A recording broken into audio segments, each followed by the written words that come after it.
আওয়ামী লীগ যখন দেশ ছেড়েছে তারা কেন অফিস করবে? তো তারা এত সাহস পায় কোথায়? জাতীয় পার্টি বা কেন একেবারে বুক ফুলিয়ে তাদের অফিস করার এত উদ্যত দেখা কোথার থেকে? কারণ এরাই তো তারা যারা 1982 সালে 24শে মার্চ একটা নির্বাচন সংসদকে জোর করে বন্দুকের নলে তারা ক্ষমতা দখল করে। এবং এই জাতীয় পার্টি তো বিগত 15.5 বছর আওয়ামী লীগকে স্বৈরাচার বা ফ্যাসিস্ট হওয়ার সুযোগ করে দিয়েছিল। জাতীয় পার্টির অফিসের সামনে এই ঘটনাটা না ঘটলে তো পারতো। প্রশাসন আগের থেকে যদি তারা টাইট থাকতো, সতর্ক থাকতো, অথবা জাতীয় পার্টি বা কেন একেবারে বুক ফুলিয়ে তাদের অফিস করার এত উদ্যত দেখা কোথার থেকে?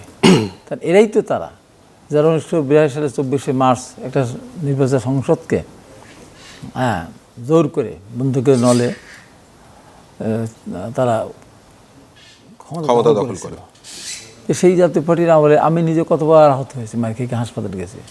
সেই প্রথম সে জিফ আলী শাহ, জাফর জয়নাল থেকে শুরু করে সেলিম, দিলওয়ার, রাফুন, বসুনিয়া, নূর হোসেন, তারপরে জিহাদ, সর্বশেষ ডাক্তার মিলন, রক্ত বিনিময়িত। এবং এই জাতীয় পার্টি তো বিগত 15.5 বছর আওয়ামী লীগকে স্বৈরাচার বা ফ্যাসিস্ট হওয়ার সুযোগ করে দিয়েছিল। তো তারা এত সাহস পায় কোথায়? আওয়ামী লীগ যখন দেশ ছেড়েছে তারা কেন অফিস করবে? হয়তো আওয়ামী লীগের দোষর। আওয়ামী লীগ দেশে যে দোষের দুষ্ট তারা অবশ্য বেশি দোষের দুষ্ট। আগের বার তারা স্বৈরাচার ছিল, জোরের ক্ষমতা দখল করেছিল, এবং পরে আওয়ামী লীগকে ক্ষমতা রাখার জন্য স্বৈরাচার হওয়ার ক্ষেত্রে সর্বত্র সহায়তা করছে তারাই। তো এরপরে নূরের অফিসের সামনে এসে যে আক্রমণটা, যেভাবেই করুক না কেন, এটা কোনোভাবেই গ্রহণযোগ্য না, কোনোভাবেই না, কোনোভাবেই না। তার মানে আপনি আইন শৃঙ্খলা রক্ষাকারী বাহিনীর বাড়তি বল প্রয়োগ কেন এই বাড়তি বল প্রয়োগ করলে বুঝলাম না কেন।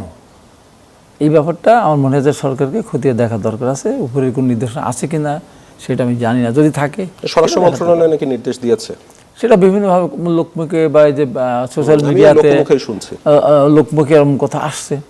সেই সাথে সেখানে প্রধান উপদেষ্টার নামও আসছে, ওনার উদ্ধৃতি নাকি বলেছেন। আমি সঠিক জানি না সত্য কথা, আসল সত্য তো উনিই বলতে পারবেন। আমার কথা হলো যেটাই হোক না কেন, নূর যে কথাই বলুক, যেভাবেই চলুক, ডাকসুর ভিপি তো আফটার অল। আর তার পার্টি অফিসের সামনে একটা দলেরও নেতা, পার্টি অফিসের সামনে কেন এই ঘটনাটা ঘটবে? ওখানে ওরা 2টা গাড়ি পুড়িয়েছে, গাড়ি চালিয়েছে, 5 জন লোককে পিটিয়ে আহত করেছে। ওখানে তারা নাকি মব তৈরির চেষ্টা করছিল। মব তৈরির চেষ্টা কি করতো? ওখান থেকে চলে আসছে, এখানে একটা মিছিল করতে পারতো, তাই তো, আর তো কিছু না। তো তারা এখন গাড়িগুলো ভাঙচুর করতে যেত না? অবশ্যই না।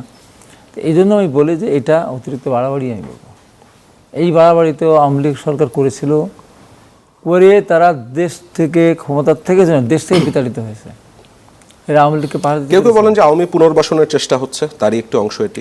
না, আওয়ামী পুনর্বাসনের চেষ্টা, এটা আমি ওইভাবেই বলতে আমি চাবো না, যায় না। কারণ আওয়ামী লীগও চাচ্ছে না নির্বাচন হোক সুষ্ঠুভাবে, এরাও চায় না নির্বাচন হোক। তাহলে কি এরা তো মিলে গেল?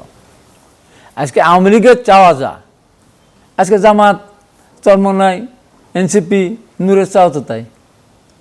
নূর আজকে কি তা চাচ্ছে না? নূর আজকে কি বলছে না এদের সাথে যে আমরা পেয়ার ছাড়া নির্বাচনে যাবো না, সংস্কার ছাড়া যাবো না? এটা কি দোষের কিছু? অবশ্যই। কত বছর লাগবে? কিভাবে সংস্কার করবেন?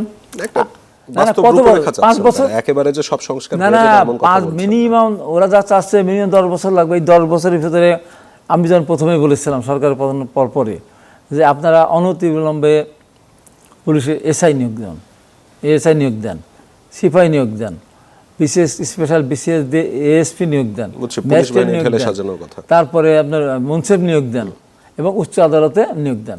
দিয়েছিল একবার, আবার 25 জনকে দিল। তো এইগুলি ধরেন করা যায়, কিন্তু আপনার একটা ওসি বানাতে, একটা এসপি বানাতে, ডিসি বানাতে, একটা সচিব বানাতে কত বছর লাগবে? এরা হয়ে আছে, এদিকে সব বাড়ি পাঠিয়ে দেবেন, দেন বাড়িতে কোনো আপত্তি নেই, কিন্তু আপনি চালাবেন কাকে দিয়ে?